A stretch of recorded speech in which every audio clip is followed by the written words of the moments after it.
Hello प्यारे बच्चों, आज के इस वीडियो में हम लोग बात करने वाले हैं ट्रांसफार्मर डिवाइस की। दोस्तों, जब हम लोगों ने एसी स्टार्ट किया था तो उसका हमने एक एडवांटेज देखा था कि एसी जो होती है उसको हम लोग इजीली एक हाई वोल्टेज को लो में कन्वर्ट कर सकते हैं और लो वोल्टेज को हाई में कन्वर्ट कर सकते हैं। तो यहाँ पर हमारे पास एक डिवाइस आती है जिसका नाम होता है ट्रांसफार्मर। तो ट्रांसफार्मर एक ऐसा डिवाइस है जो एसी के वोल्टेज लेवल को क्या कर सकता है, ईजिली चेंज कर सकता है। ठीक है, अब ये ट्रांसफार्मर जो होता है इसको हमने देखा है क्या कहीं पर? बिल्कुल देखा है। आपके घरों के पास में जो डीपी, जिसको हम डीपी बोलते हैं, ट्रांसफार्मर बोलते हैं, वो जो डिवाइस है वो क्या करती है, एक हाई वोल्टेज लाइन आपके डीपी के ऊपर जाती है, उस हाई वोल्टेज को वो लेती है मशीन, देन उसको कन्वर्ट करती है 220 वोल्ट में और हम तक क्या करती है, सप्लाई करती है। सेम काम आपका किसके अंदर होता है? चार्जर के अंदर। आपने देखा होगा कि चार्जर जो होता है आपका वो क्या करता है, 220 वोल्ट का एसी सप्लाई लेता है और उसको हमको कितना, 5 वोल्ट के सप्लाई में कन्वर्ट करके देता है। तो ये जो 220 से 5 का कन्वर्जन हो रहा है, ये कौन करता है? आपका ट्रांसफार्मर। ठीक है, तो ट्रांसफार्मर एक ऐसा डिवाइस है जो वोल्टेज के लेवल को कम या ज्यादा करता है। किस पे काम करता है? ये सिर्फ एसी पे। ठीक है, चलो इसका कंस्ट्रक्शन देखते हैं कैसा होता है इसका कंस्ट्रक्शन। बड़ा ही देखो सिंपल सा इसका कंस्ट्रक्शन होता है। इसके अंदर सबसे पहले होता है आपका एक कोर। ठीक है, सॉफ्ट आयरन का हम लोग इसको यूज करते हैं। इस कोर के दो साइड के ऊपर दो डिफरेंट क्या होती है, आपकी कॉइल्स होती है। ठीक है, तो पहला जो कॉइल होता है ये वाला, इसको हम क्या बोलते हैं? Primary coil. प्राइमरी कॉइल का मतलब वो वाली कॉइल जिसके अंदर हम क्या कर रहे हैं, हमारा सप्लाई दे रहे हैं, इनपुट दे रहे हैं। तो यहाँ पर देखिए प्राइमरी के अंदर हमने क्या करा, इनपुट सप्लाई दिया। एंड सेकेंडरी यहाँ पर आपका जो कॉइल होगी, जो आउटपुट वाली होगी, उसको हम क्या बोलते हैं यहाँ पर? Secondary coil. ठीक है, तो यहाँ पर दो कॉइल्स होगी, एक कोर होगी, बस इतना सा इसका क्या होता है, अरेंजमेंट होता है। ठीक है, कोर किसकी बनी हुई होती है? आपकी सॉफ्ट आयरन की। सॉफ्ट आयरन की कोर को क्यों यूज करते हैं? क्योंकि जो सॉफ्ट आयरन मटेरियल होता है ना, वो अपने अंदर से maximum amount of magnetic lines को क्या करवाता है, पास करवाता है। इसलिए हम यहाँ पर क्या करते हैं, सॉफ्ट आयरन का यूज करते हैं। ठीक है, तो ये तो हुआ इसका बात कंस्ट्रक्शन का, इसकी डेफिनेशन का। नाउ इसका प्रिंसिपल क्या है, कैसे ये काम कर रहा है, कैसे ये एसी के एक वोल्टेज को दूसरे वोल्टेज के अंदर कन्वर्ट करता है। ठीक है, तो यहां पर देखिए इसका प्रिंसिपल हम लोग समझते हैं। आपको थोड़ा सा मैं पीछे लेकर जाता हूं, जहां पर हमने इलेक्ट्रोमैग्नेटिक इंडक्शन के अंदर पढ़ा था म्यूचुअल इंडक्टेंस के बारे में, म्यूचुअल इंडक्शन के बारे में।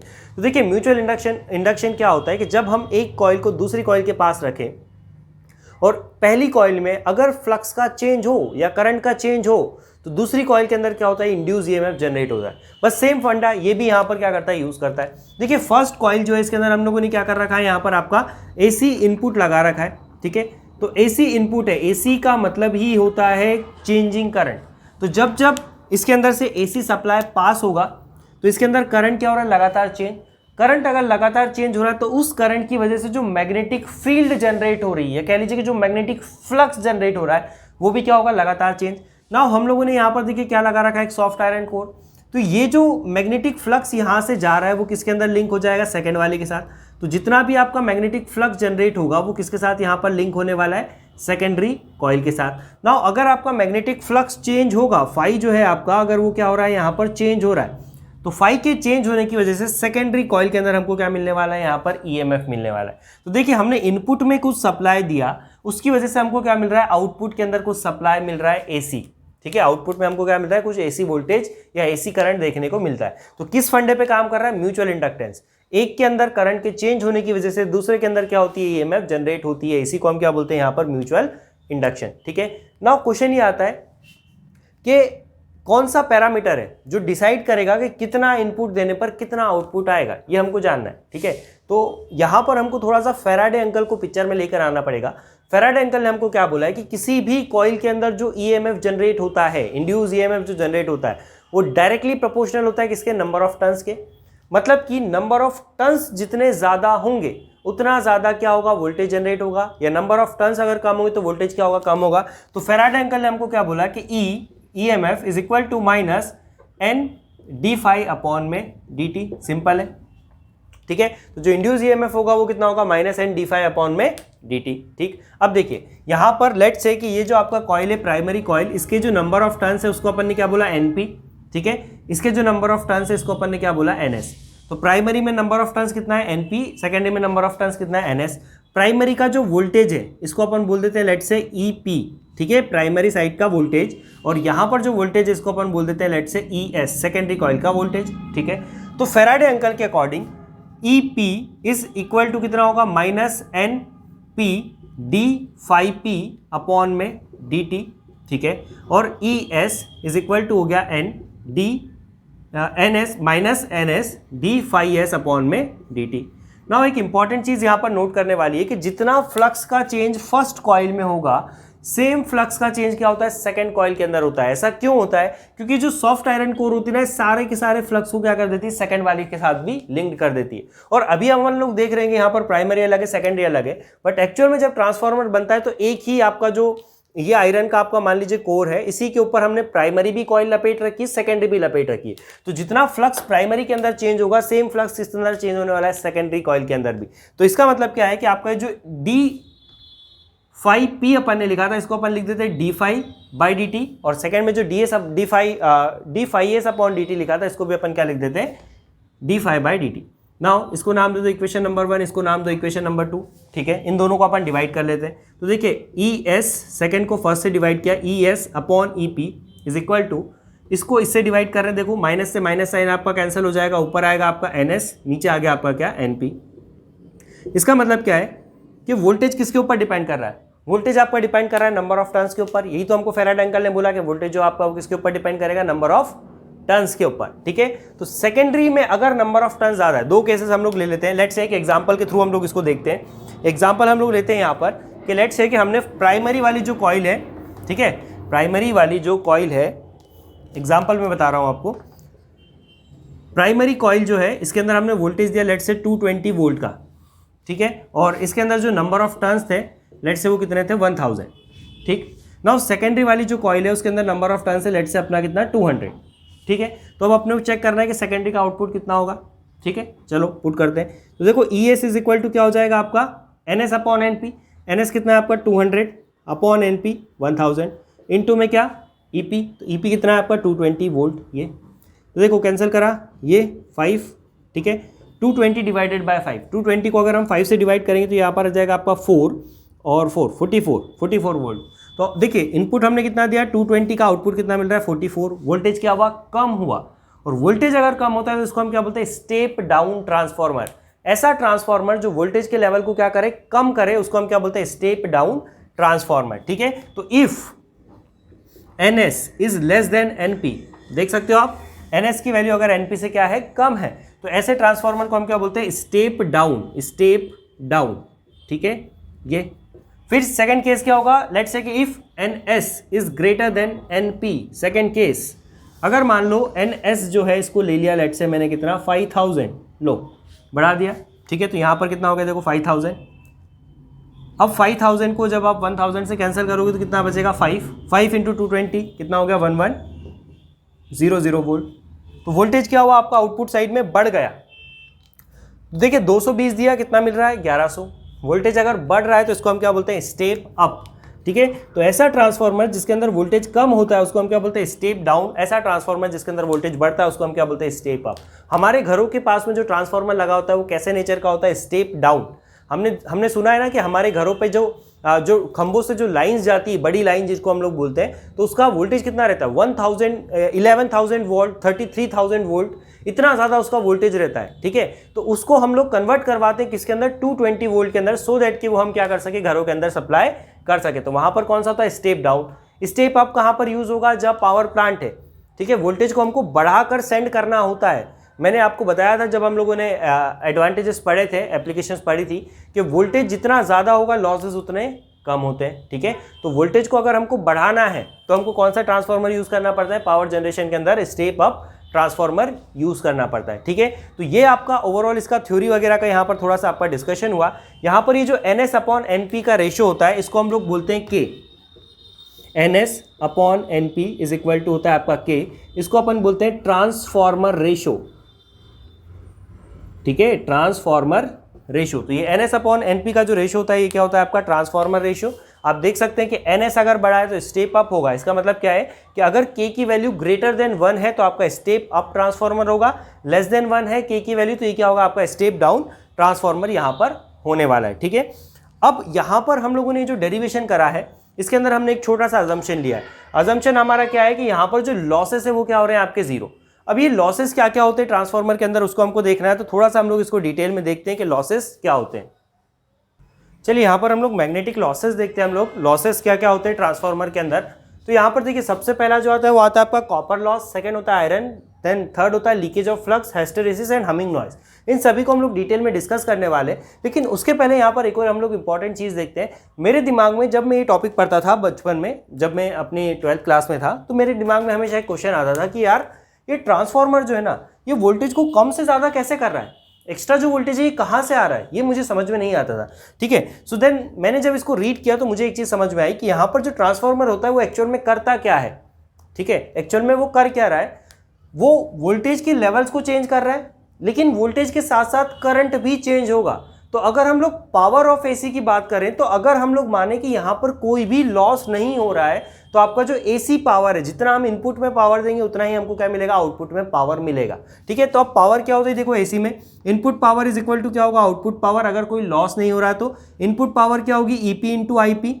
ठीक है, आउटपुट पावर क्या होगी, ईएस इंटू आईएस। ठीक है, तो अब देखो यहां से समझते हैं कि कैसे आपका जो वोल्टेज है, फॉर एग्जाम्पल कि ईएस अगर आपका क्या हो रहा है, ईपी अगर आपका कम है, ईएस क्या हो रहा है, बढ़ रहा है। तो ईएस अगर बढ़ रहा है, ईपी अगर आपका कम है, ठीक है, तो ईएस अगर बढ़ रहा है तो आईएस जो है इसको क्या होना पड़ेगा, कम होना पड़ेगा। ठीक है, और यहाँ पर आईपी जो होगा वो आईएस के कंपेयर में क्या होगा, ज़्यादा होगा, तभी इन दोनों का जो प्रोडक्ट है वो क्या रह पाएगा, कांस्टेंट। तो देखिए जब हम वोल्टेज को इंक्रीज करते हैं तो करंट क्या हो जाता है, ड्रॉप हो जाता है। तो अगर हम दोनों के प्रोडक्ट की बात करें तो वो हमेशा क्या होगा, कांस्टेंट। ठीक है, एक एग्जांपल से समझो, लेट्स से कि वोल्टेज है 100, करंट है कितना 1। ठीक है, वोल्टेज को यहाँ पर हम लोगों ने कर दिया लेट्स से कितना 1000, तो करंट कितना हो जाएगा 1/10। देख रहे हो दोनों का प्रोडक्ट, 100 इंटू 1 कितना हुआ 100, और 1000 इंटू 1/10 कितना हुआ 100। तो ओवरऑल अगर हम बात करें तो पावर क्या है आपकी, सेम है। ठीक है, तो नाउ करंट की टर्म्स में भी हम लोग क्या कर लेते हैं, रिलेशनशिप निकाल लेते हैं। जैसा हमने देखा कि जितने ज्यादा नंबर ऑफ टर्न्स उतना ज्यादा क्या होगा, वोल्टेज। जिस कॉइल के नंबर ऑफ टर्न्स ज्यादा उधर वोल्टेज ज्यादा। नाउ करंट की टर्म्स में हम इसको देखते हैं। ठीक है, अपन क्या करते हैं, इस आईपी को यहीं रखते हैं, आईएस को यहां पर ले लेते हैं। ठीक है, ई एस अपॉन क्या हो गया, ईपी। नाउ ई एस अपॉन ईपी क्या होता है, देखो एन एस अपॉन एनपी, तो इसको अपन क्या लिख सकते हैं, एन एस अपॉन एनपी। अब देखिए रिलेशनशिप देखिए कैसा रिलेशन बन रहा है, आपका जो वोल्टेज है वो डायरेक्टली प्रोपोर्शनल है नंबर ऑफ टर्न्स के, और जो करंट है वो इन्वर्सली प्रोपोर्शनल है नंबर ऑफ टर्न्स के। देखिए एनएस और आईएस के अंदर क्या इन्वर्स रिलेशनशिप है, मतलब कि किसी कॉइल के अगर नंबर ऑफ टर्न्स ज्यादा होंगे तो उसके अंदर वोल्टेज ज्यादा होगा और करंट कम होगा। ठीक है, तो ये यहां पर होगा। अच्छा, ये जो हम लोगों ने केस लिया ये कब वैलिड होगा, जब कोई भी यहां पर लॉस नहीं हो रहा है। बट कोई भी डिवाइस जब हम लोग बनाते हैं तो कोई भी डिवाइस आइडियल नहीं होती, परफेक्ट नहीं होती, उसके अंदर हमेशा कुछ ना कुछ एनर्जी का लॉस होता है। तो अब ट्रांसफार्मर में हमको देखना है कि एनर्जी लॉस कौन कौन से कारणों की वजह से होते हैं और कैसे होते हैं, उसको हम समझते हैं। सबसे पहला लॉस आता है यहाँ पर क्या, कॉपर लॉस। अच्छा, हम लोग लॉसेस को पूरी तरह से एलिमिनेट नहीं कर सकते, लेकिन हम इसको रिड्यूस जरूर कर सकते हैं। तो हम वो तरीके भी देखेंगे जिससे हम इसको रिड्यूस कर पाएंगे। सबसे पहला लॉस आता है यहाँ पर आपका क्या, कॉपर लॉस। ठीक है, कॉपर लॉस क्या होगा, देखिए आपका जो कॉइल्स होती है ना, प्राइमरी कॉइल और सेकेंडरी कॉइल, ये दोनों किसकी मिलकर बनी, कॉपर की। ठीक है, अब अगर ये कॉपर की मिलकर बनी तो कॉपर क्या है आपका, कंडक्टर है। कंडक्टर का क्या होगा, अपना कुछ रेजिस्टेंस होगा। ठीक है, और जब भी किसी कॉइल का, किसी कंडक्टर का कोई रेजिस्टेंस होता है और उसके अंदर से अगर करंट को पास करवाएं तो उसके अंदर क्या होती है, आपकी हीट जनरेट होती है। तो I² R अमाउंट में यहाँ पर क्या होगी, आपकी हीट जनरेट होगी। ठीक है, और जब ये यहाँ पर हीट जनरेट होगी तो हीट क्या होती है हमारे लिए, एक तरह से लॉस। कुछ पार्ट ऑफ हमारा जो पावर है, कुछ पार्ट ऑफ एनर्जी जो है वो क्या हो जाएगी, इस हीट के फॉर्म में कन्वर्ट हो जाएगी। तो ये हमारा यहाँ पर क्या है, लॉस है। अब इसको मिनिमाइज कैसे किया जाए, देखिए जितना रेजिस्टेंस कम होगा उतना कॉपर लॉस क्या होगा, कम होगा। तो रेजिस्टेंस को कैसे कम किया जाए, रेजिस्टेंस इज इक्वल टू कितना होता है आपका, R is equal to rho L by. Resistance को कम करने का एक तरीका हम क्या कर दें, एरिया बढ़ा दें। एरिया कैसे बढ़ाएं, कॉपर का जो वायर है उसको हम क्या रखें, थिक वायर रखें। तो कॉपर के वायर को अगर हम थिक रखेंगे तो ये लॉस हमारा क्या हो जाएगा, मिनिमाइज। ठीक है, चलिए अगला आयरन लॉस। आयरन लॉस क्या है भाई साहब, यहाँ पर देखो कोर जो है हमारी वो किसकी बनी हुई है, सॉफ्ट आयरन की है। सॉफ्ट आयरन की हमने यहाँ पर क्या कर रखी, कोर को यूज किया। अब ये आयरन में लॉस कैसे होगा, हम लोग पढ़कर आ रहे हैं एडी करंट। एडी करंट क्या होता है कि जब भी हम किसी बल्क पीस को एक चेंजिंग मैग्नेटिक फील्ड के अंदर रखें, एक चेंजिंग मैग्नेटिक फील्ड के अंदर हम क्या रखें, बल्क पीस ऑफ कंडक्टर को रखें, तो इसके अंदर क्या होता है, एडी के फॉर्म में करंट जनरेट होगा। ठीक है, करंट जनरेट होगा। अब एडी के फॉर्म में अगर यहाँ पर करंट जनरेट हो रहा है तो ये जो करंट है ये अगेन क्या करेगा, इसको हीट अप करेगा और यहाँ पर क्या होगा, आपका एनर्जी का लॉस होगा। तो हमको यहाँ पर क्या करना है, हमको यहाँ पर इस करंट, ये जो एडी करंट इसके अंदर जनरेट हो रहा है, कैसे जनरेट हो रहा है, देखिए जब ये मैग्नेटिक, जब यहाँ पर हमने इनपुट सप्लाई दिया एक एसी सप्लाई, तो इसके अंदर से क्या होगी, करंट चेंज। करंट चेंज तो magnetic flux change. Magnetic flux अगर चेंज होगा इस आयरन कोर के साथ, ठीक है, क्योंकि फ्लक्स कहाँ से पास हो रहा है, इसी में तो पास हो रहा है ना। तो जो फ्लक्स चेंज होगा वो किसमें, इस आयरन कोर में भी चेंज हो रहा है। और अगर यहाँ पर फ्लक्स चेंज हो रहा है तो इसके अंदर क्या होगा, एक एडी करंट प्रोड्यूस होगा। ठीक है, तो ये एडी करंट क्या करेगा, यहाँ पर लॉस क्रिएट करेगा। अब इस एडी करंट को रिड्यूस करने का क्या तरीका है, देखिए एडी करंट को हम कैसे रिड्यूस कर सकते हैं। अगर ये हमारा जो बल्क पीस है इसकी थिकनेस जितनी छोटी हो, ठीक है, उतना कम क्या होगा, आपका एडी करंट होगा। एडी करंट कैसे फैलता है, आप पानी में एक पत्थर फेंको तो एडी जो बनती है वो करंट है। अब देखिए वो जो एरिया हम जितना छोटा कर दें उस पानी का, उतनी दूर तक ही एडीज बनेगी। सेकंड, उसकी जो डेप्थ जितनी कम होगी उतना डेप्थ में क्या होगा, करंट आपका प्रोपोगेट होगा। फॉर एग्जांपल यहाँ पर लेट्स से कि मेरे पास यहाँ पर एक बुक है, ये मेरा एक बल्क पीस है। अब मान लीजिए यहाँ से अगर कोई एडी करंट यहाँ पर क्या हो रहा है, जनरेट हो रहा है, तो ये करंट कैसा फैलेगा, ऐसा फैलेगा यहाँ पे। ठीक है, करंट जो होगा वो किस तरह से यहाँ पर फैलने वाला है, इस तरह से यहाँ पर फैलेगा। और साथ में कहाँ होगा, नीचे की तरफ भी क्या होगा, फैलेगा। ऊपर तो ऐसा फैल रहा है, साथ में नीचे भी आपका क्या होगा, प्रोपोगेट। तो अब ये जितना मोटा मेरा कंडक्टर होगा, ठीक है, उतना ज़्यादा टाइम इस करंट को मिल जाएगा इसके अंदर फैलने के लिए, उतना ज़्यादा करंट क्या होगा, इसके अंदर फैलेगा। अब मैं यहाँ पर कुछ ऐसा तरीका ईजाद कर दूँ कि जो करंट यहाँ पर फैल रहा है, ठीक है, वो अगर ऊपर फैल रहा है तो वो ऊपर ही रहे, वो नीचे ना आए। तो मैंने क्या करा, ये जो कंडक्टर है इसको ऐसे छोटे छोटे पार्ट्स में मैंने क्या कर दिया, कन्वर्ट कर दिया। ठीक है, ये जो पेजेस है इसमें कन्वर्ट कर दिया, और हर एक पेज दूसरे पेज से क्या है, इंसुलेटेड। इंसुलेटेड है, इसका मतलब क्या है कि अगर इस पेज में कोई एडी करंट जनरेट हुआ तो वो इस सेकेंड पेज में प्रोपोगेट ना हो। ठीक है, तो इसके लिए हम क्या कर सकते हैं, ये जो हमारी सॉफ्ट आयरन कोर है, इस कोर को हम क्या करते हैं, छोटी छोटी स्लाइसेस में कन्वर्ट कर लेते हैं। इस टाइप की आपने स्लाइसेस देखी होगी, ठीक है, ऐसे ई शेप की जो स्लाइसेस होती है। आप किसी ट्रांसफार्मर को जब ओपन करेंगे, बचपन में जैसे कोई आपका इलेक्ट्रिकल डिवाइस ख़राब हो गया है तो उसके अंदर से ट्रांसफार्मर निकलता है जिसके अंदर कॉइल वाइंडेड रहती है, तो उसको जब आप तोड़ोगे तो इस टाइप के उसमें ई शेप की प्लेट्स निकलती है। तो ये जो ई होती है ना, हमने क्या करा, ये जो बल्क पीस था इसको ऐसे छोटे छोटे छोटे छोटे पार्ट्स में कन्वर्ट करा, और हर एक पार्ट के ऊपर हमने क्या कर दिया, लेमिनेशन कर दिया। मतलब कि इसका जो करंट है इसके पीछे वाले शीट में नहीं जाएगा। तो इस तरह से हम क्या कर सकते हैं, एडी करंट का जो लॉस है, आयरन लॉस है, इसको हम क्या कर सकते हैं, रिड्यूस कर सकते हैं। ठीक है, थर्ड लॉस आता है यहाँ पर आपका क्या, loss of flux, leakage of flux. देखिए जब फ्लक्स यहाँ से निकल रहा है, ठीक है, तो ये इसके अंदर जाना चाहिए, जितना फ्लक्स यहाँ से निकल रहा है आइडियल केस में उतना ही वहाँ जाना चाहिए। अगर बीच में कहीं पर लॉस होता है, ठीक है, तो आपको यहाँ पर प्रॉपर आउटपुट नहीं मिल पाएगा, पूरा आउटपुट नहीं मिल पाएगा। तो देखिए लॉस कैसे होगा, अब इन दोनों के बीच का सेपरेशन जितना ज़्यादा है उतना ज़्यादा इस फ्लक्स को यहाँ से यहाँ तक क्या होना पड़ेगा, ट्रांसफ़र होना पड़ेगा। लाइंस, मैग्नेटिक लाइंस को यहाँ से यहाँ तक क्या होना पड़ेगा, ट्रांसफ़र होना पड़ेगा। अब यहाँ पर जो फ्री स्पेस है तो कुछ लाइंस आपकी क्या हो जाएगी, इस फ्री स्पेस के अंदर चले जाएगी, और फ्री स्पेस के अंदर अगर कुछ लाइन चली गई तो ये हमारा क्या होगा, एक तरह से फ्लक्स का लॉस। ठीक है, तो इस लॉस को रिड्यूस कैसे किया जाए, इस लॉस को रिड्यूस करने का मैंने आपको अभी स्टार्टिंग में एक तरीका बताया कि हम कुछ इस तरह का अरेंजमेंट रखते हैं यहाँ पर, ये ठीक है ना। ये जो प्राइमरी कॉइल है उसको भी हम इसी के ऊपर वाउंड करेंगे, और इसी के ऊपर हम क्या कर देंगे, सेकेंडरी कॉइल को भी वाउंड कर देंगे। तो प्राइमरी और सेकेंडरी कॉइल को हम जितना ज़्यादा क्लोज रख सके उतना हम उसको क्या करेंगे, क्लोज रखेंगे, सो दैट कि ये लॉस क्या हो जाए, आपका रिड्यूस हो जाए। फिर नेक्स्ट आता है आपका हिस्टैरिसीस लॉस। हिस्टैरिसीस क्या होता है, देखिए हमने पढ़ा है कि संगत का असर होता है। जब भी हम किसी एक मैग्नेटिक मटेरियल को मैग्नेटिक फील्ड में रखेंगे तो उस मैग्नेटिक मटेरियल के अंदर क्या होती है, कुछ मैग्नेटिक फील्ड इंड्यूस हो जाती है। ठीक है, और जैसे ही हम बाहर वाली मैग्नेटिक फील्ड हटाएंगे तो हो सकता है कि उसके अंदर जो मैग्नेटिक फील्ड इंड्यूस हुई है वो भी क्या हो जाए, रिमूव हो जाए। ठीक है, तो यहाँ पर देखिए हमने जब ये सॉफ्ट आयरन कोर को इस ट्रांसफार्मर के अंदर रखा है, तो जब यहाँ पे हम करंट पास करवा रहे तो एक मैग्नेटिक फील्ड जनरेट हो रही, उस मैग्नेटिक फील्ड की वजह से ये जो आयरन की कोर है आपकी, ये क्या होगी, मैग्नेटाइज। ये क्या होगी, मैग्नेटाइज। और जब ये मैग्नेटाइज होगी तो ये क्या करेगी, कुछ मैग्नेटिक बिहेवियर शो करेगी। नाउ जब हम इस करंट को बंद करेंगे तो ये क्या होगी, वापस से आपकी डीमैग्नेटाइज होगी। ये क्या होगी, आपकी वापस से डीमैग्नेटाइज होगी। लेकिन जब ये मैग्नेटाइज हो रही होती है, ठीक है, तो ये इस पाथ को लेट से फॉलो करके मैग्नेटाइज हुई, डीमैग्नेटाइज होगी, तो करंट जीरो होने के बाद भी इसके अंदर क्या हो जाती है, कुछ मैग्नेटिक प्रॉपर्टी रह जाती है। ठीक है, तो यहाँ पर इस तरह का कुछ हिस्टैरिसीस कर्व बनता है। मैं आपको सजेस्ट करूँगा कि आप इसको थोड़ा सा पढ़िएगा, हम ऑलरेडी मैग्नेटिज्म में इसको डिस्कस कर चुके हैं, तो वहाँ आप इसको पढ़िएगा। तो यहाँ पर ये जो कर्व होता है ना, इसका जितना ज़्यादा एरिया होता है उतना क्या होता है, यहाँ पर लॉस होता है। ठीक है, और सॉफ्ट आयरन के लिए ये जो कर्व का एरिया है, ये जो आपका कर्व दिख रहा है, इसका जो एरिया है, ये क्या होता है, आपका मिनिमम। तो यहाँ पर हम सॉफ्ट आयरन इसीलिए यूज़ करते हैं ताकि आपका हिस्टैरिसीस क्या हो, minimum. And the last point is humming noise.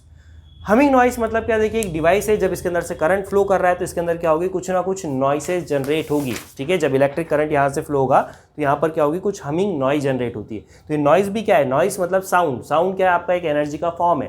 तो कुछ पार्ट ऑफ आपका इलेक्ट्रिकल एनर्जी किस में कन्वर्ट हो रहा है, साउंड एनर्जी के अंदर कन्वर्ट हो रहा है। तो इस तरह से यहाँ पर क्या होने वाला है, आपका लॉसेस होने वाले, ठीक है। तो हमने लॉसेस देखे, उसके तरीके देखे, कैसे हम उसको एलिमिनेट कर सकते हैं, रिड्यूस कर सकते हैं। नाउ अभी हम लोग बात करते हैं इस ट्रांसफार्मर की एफिशिएंसी क्या होगी। एफिशिएंसी जानना बहुत ज़रूरी है हमारे लिए यहाँ पे।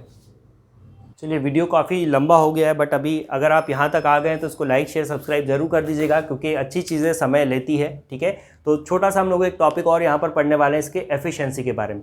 देखिए, किसी भी मशीन की एफिशिएंसी जानना बहुत ज़रूरी है। एफिशिएंसी का मतलब होता है कि कितना इनपुट देने पर कितना आउटपुट हमको मिल रहा है, ठीक है। मान लीजिए गुल्लक हम लोगों ने ली, उसके अंदर अगर हमने 100 रुपये डाले तो रिटर्न में हमें कितना मिल रहा है, 100 रुपये ही वापस मिल रहे हैं, 90 मिल रहे हैं, 80 या 50 या कुछ नहीं मिल रहा है, ठीक है ना। तो जितने ज़्यादा हमको वापस से आउटपुट मिलेगा उतना बेटर क्या होती है, एफिशिएंसी। तो एफिशिएंसी का मतलब क्या होता है आपका, देखो आउटपुट अपॉन इनपुट, ठीक है। मैक्सिमम एफिशिएंसी कितनी हो सकती है, 1, ठीक। तो यहाँ पर जब हम ट्रांसफार्मर की बात करते हैं तो यहाँ पर इसकी एफिशिएंसी कैसे निकालते हैं अपन, आउटपुट पावर अपॉन में क्या, इनपुट पावर। आउटपुट पावर क्या होती है, ES upon IS is equal, और इनपुट पावर क्या होती है, EP into IP, input voltage into input current, ठीक है। नाउ इसकी जो वैल्यू होगी, आइडियली अगर हम बात करें तो कितना होना चाहिए, 1। जो हम लोगों ने नो लॉसेस वाला केस लिया था वहां पर हमने इन दोनों को इक्वेट किया था, तो वहां पर उसकी एफिशिएंसी हमने कितनी मानी थी, 1। लेकिन एक्चुअल में कभी भी किसी भी डिवाइस की एफिशिएंसी 100% पॉसिबल नहीं होती। तो ट्रांसफार्मर की एफिशिएंसी 100% नहीं होगी, क्योंकि यहाँ पर क्या होंगे, कुछ ना कुछ लॉसेस होंगे, और लॉसेस अपन देख चुके हैं कौन कौन से यहाँ पर लॉसेस होते हैं, ठीक है। तो इसकी जो एफिशिएंसी होती है वो 95% से लेकर तो 99% तक हमारा ट्रांसफार्मर क्या होता है, आपका एफिशिएंट डिवाइस होता है, ठीक है ना। इसके यूजर्स की अगर हम बात करें तो देखो, हर वो एप्लीकेशन जहां पर हमको AC वोल्टेज को कम करना है या ज़्यादा करना है, वहां पर हम क्या कर सकते हैं, ट्रांसफार्मर का यूज़। एग्जांपल के लिए चार्जर के अंदर हम इसका यूज़ करते हैं, टीवी फ्रिज के अंदर जो वोल्टेज रेगुलेटर होता है, जो वोल्टेज का फ्लक्चुएशन होता है लगातार, ठीक है, उसको भी मेंटेन करने के लिए हम क्या कर सकते हैं, यहाँ पर आपका जो ट्रांसफार्मर है उसका हम लोग क्या कर सकते हैं, यूज़ कर सकते हैं, ठीक है। उसके बाद वेल्डिंग, आपने देखा होगा जो वेल्डिंग करने वाला आता है वो अपने साथ एक मशीन लेकर आता है। तो मशीन क्या है, मशीन एक्चुअल में वहाँ पर उसका ट्रांसफार्मर होता है। कौन सा टाइप का ट्रांसफार्मर होता है, वो आपका स्टेप डाउन ट्रांसफार्मर, मतलब वहाँ पर वो क्या करता है, वोल्टेज को कम करता है और करंट को बढ़ा देता है, बिकॉज वेल्डिंग करने के लिए आपको ज़्यादा करंट की क्या होती है, रिक्वायरमेंट होती है, तो वहाँ पर यूज़ कर सकते हैं। उसके बाद हम लोगों ने देखा जो DP वगैरह होती है, जो हमारे घरों में सप्लाई आता है, वहाँ पर स्टेप डाउन का यूज़ करते हैं। लॉन्ग डिस्टेंस AC ट्रांसमिशन हमने देखा, जैसे कि पावर जो होती है वो क्या होती है, simply power is equal to voltage into current.